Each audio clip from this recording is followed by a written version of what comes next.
Alright, everybody, welcome back. We made it to part 2. Cool, huh? Glad you're still here. Anyway, yeah, so, got Mr. Carbs, Spork Mountain, yada yada. Anyway, we're back. So, basically, right now, might be a weird thing to mention, but I feel equally relaxed and equally nervous. Does that make any sense? I think it has to do with the fact that I feel relaxed because, like I said last time, this is enjoyable to record all of a sudden, which I think that's why I'm nervous because it's suspicious. You see what I mean? How long is this gonna last, and how long can I keep it up, sort of situation. You get what I'm saying? It's different, but that's okay because we're going to live on. And we're not going to hit tartar sauce. We're going to eat the tartar sauce, actually. Because tartar sauce is delicious. I know in the game it's tartar sauce. Is it tartar sauce in real life, or is it tartar sauce?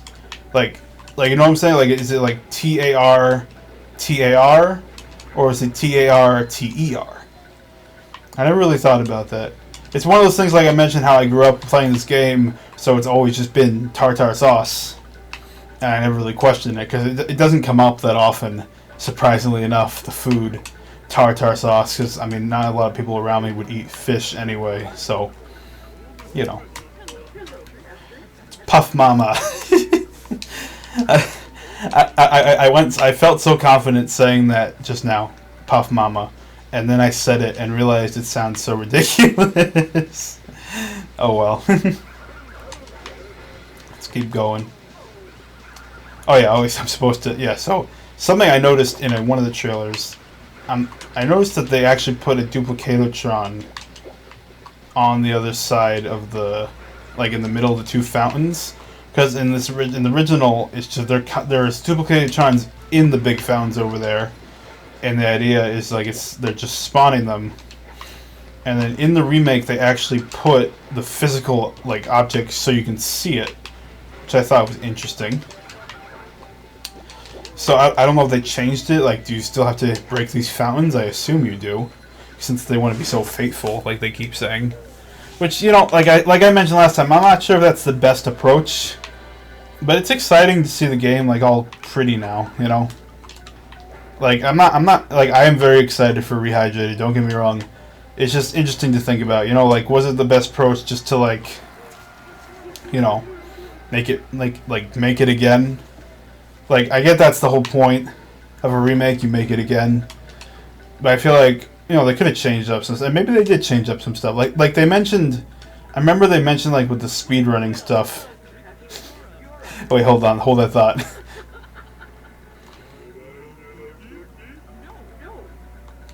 And that's the end of the conversation. That's probably second favorite funny bit in the game. What was I saying? Oh yeah, like I was saying, I feel the point of the remake is to improve things, which they are doing in some regard. They're taking a lot of the speedrunning specific glitches, because like they said, if you want to have them, you can always play the original game.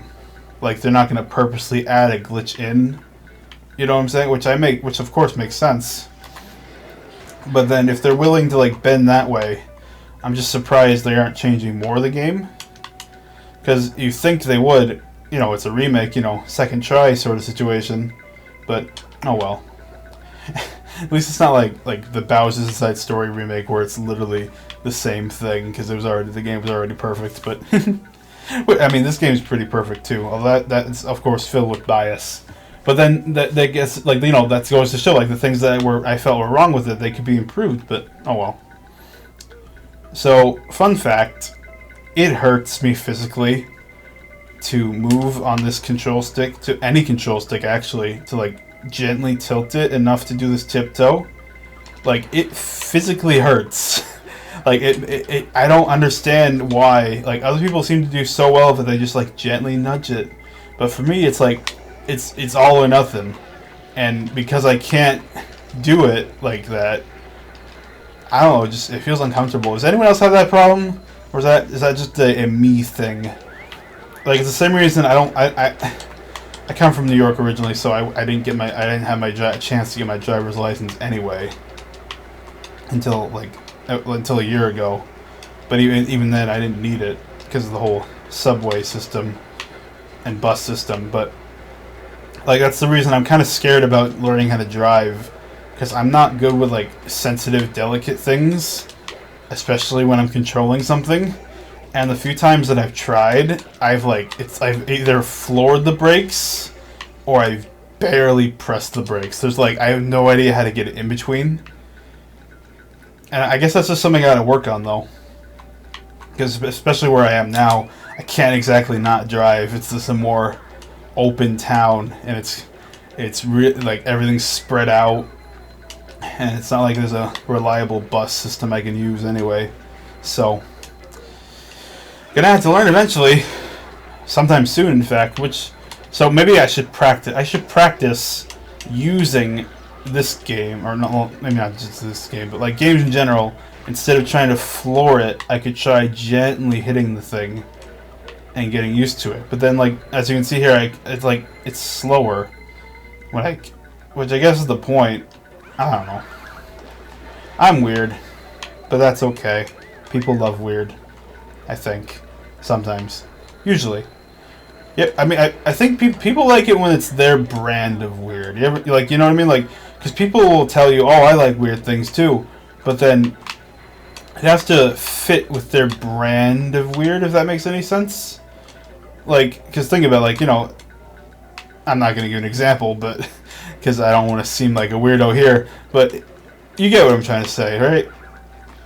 Like, it has to, like, people agree with you until they don't agree with you, which sounds obvious, I guess, but it's this idea where people are going to be all for you until you, like, say something that changes their minds, or, like, just doesn't match up with their minds.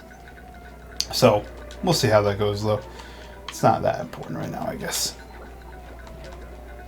And you can't hear them right now because these are the silent kind, which I didn't even know existed. But I have hiccups right now all of a sudden, which I think they went away because I got scared of this happening on recording. But does anyone ever get that? I never heard of them before, but apparently that's what they are, like silent hiccups. And they're kind of painful too. Like I don't know if that's experience for anyone else where hiccups are painful, but that's me, I guess. Oh well, though. When these areas, I'm sure they take longer for people who are exploring the first time, and I'm sure when I play Rehydrated, I'm gonna be all over these, looking for every nook and cranny, trying to find every little Easter egg. Because can you imagine if they sprawl the land with Easter eggs? Wouldn't that be so amazing? And like I mentioned with the rock bottom example with Bold and Brash, I'm sure they are doing it a little bit. And I'm still debating if I really want to, if I want to react to the trailers they've been putting out, because I feel like that might be spoiling it, But it would be fun. And I also don't know if I can wait until the 23rd to experience some of the glorious things in the game. And I'm sure they're not spoiling everything. I'm sure there'll still be some surprises, you know what I mean?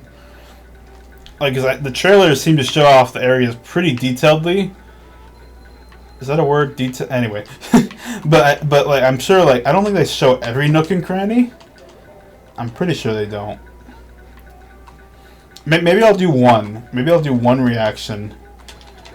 And I'll see how that goes. See how much it reveals.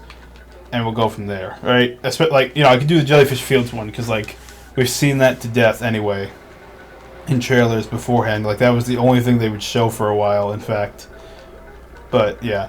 But I was trying to, before I rambled off, I was trying to say how these areas are a lot shorter than I remember as a kid, because obviously, like I said, I've gotten a lot better, and I know it like the back of my hand, which is crazy to think about. I'm probably more familiar with Bikini Bottom than I am with my current neighborhood. No, I know I am. I could guide someone through this place if it were real. But I cannot guide someone where I'm living now. So that's interesting. Cool observation, me. You know Scott. That's Scott. You know, the Wozniak Scott, right? He's got interesting humor, which I guess isn't for everyone, but for me, it's like my favorite kind, like the super sarcastic, raunchy, just dry timing. Like I don't know how to describe it. It just works. It's almost like anti-humor, but not.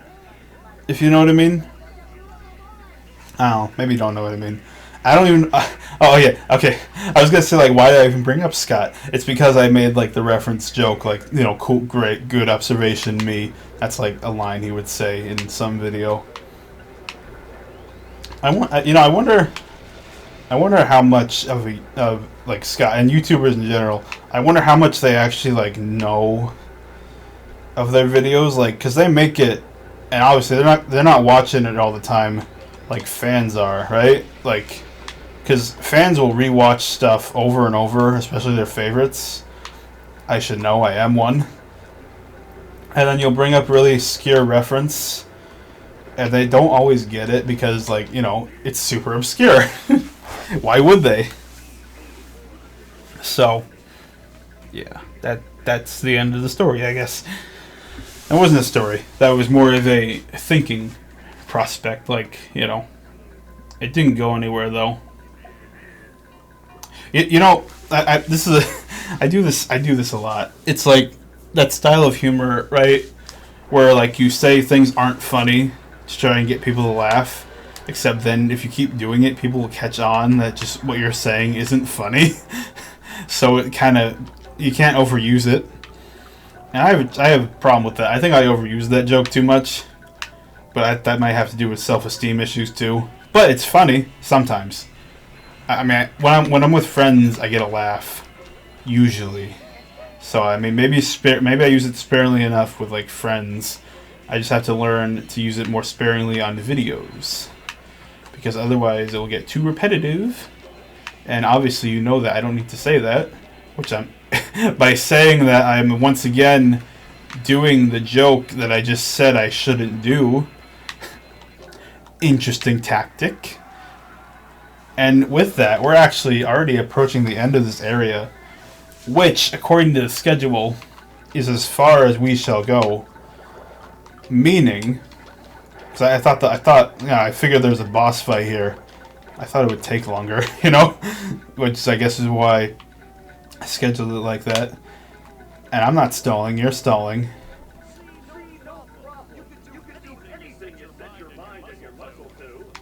I remember even as a kid, I would never understand why Larry was here. Because, like, he's supposed to tell you about the spatula up there. Right here.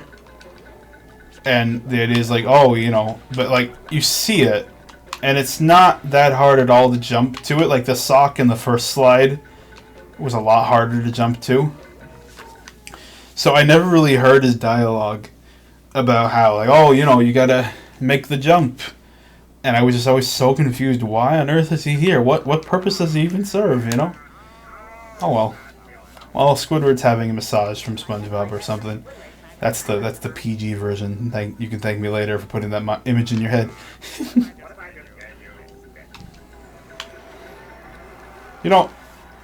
It's a weird thing. There's an airplane sound that happens just there. And I think that's the only time it plays that sound, right? I don't think it plays it at any other point. Not that I remember. Well, no, it plays it with the airplane, well, obviously, on the bridge. But with, like, golden spatulas, I don't know why it might... I wonder if they're going to keep that in the remake. Like, was that a glitch, or was, like, that intentional? Like, who knows? So, something weird about this emulator, as you can see. The Dutchman's Graveyard is kind of affecting the whole skybox for some reason. That's what's causing that blackness over there, I think. I think it is, at least, from what I remember. I hope it's not just like, a void sucking in everybody. But look at that. 2 parts in, and we're already 12% of the way there. I hope I planned this out right. For schedule-wise. Because we're going to downtown next time. Because we're at the end here. So then, I'll see you then. Because remember, anything goes in life. You just got to keep doing it. And never stop. Because that's the point of life. Just keep doing. And, you know, even if it's not perfect, it's okay. You know? See ya.